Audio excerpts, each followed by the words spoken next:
Donc, bonjour à tous. Pour l'explication des balles à effet, donc j'ai mis un petit peu de temps, j'ai tardé un peu pour vous faire la réponse, tout simplement parce que, effectivement, il y a plusieurs écoles aujourd'hui qui s'affrontent. Et je vais essayer de vous simplifier un petit peu la chose, parce que tout le monde n'est pas forcément d'accord sur ce qui est dit. Et en fait, il suffit simplement de comprendre une chose qui est assez simple à comprendre, et vous allez pouvoir du coup vous faire vous-même votre propre expérience. L'essentiel en fin de compte pour réaliser un effet, que ce soit à droite ou à gauche, c'est d'avoir une phase de club différemment orientée de votre showman club. Alors, ça paraît un petit peu barbare comme ça, je vous explique, c'est assez simple.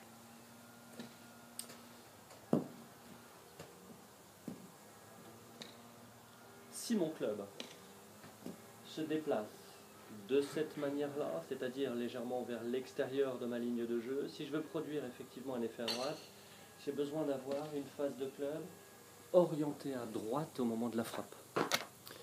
Et inversement, si je veux produire un effet à gauche, il faut que ma phase de club soit orientée à gauche par rapport à mon showman club qui lui est orienté à droite. Alors plus cette différence est importante, plus cette différence d'orientation de phase de club est importante par rapport au showman club, et plus l'effet est important. Donc à vous, effectivement, de vous organiser de telle sorte que l'effet que vous produisez soit plus ou moins important en fonction de cette phase de club. Plus je monte vers le haut, plus ma phase va être orientée pour produire un effet de slice, donc plus l'effet va être amplifié. Et plus mon chemin de club est intérieur, si ma phase de club est orientée à gauche, plus mon effet va être amplifié. Alors après, effectivement, au départ, si j'ai de l'effet, on part du principe que la phase de club, que la balle part dans l'axe de la phase de club.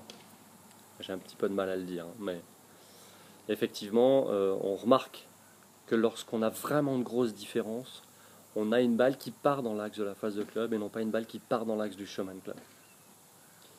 Si c'est trop compliqué, on en parle ensemble. À vous.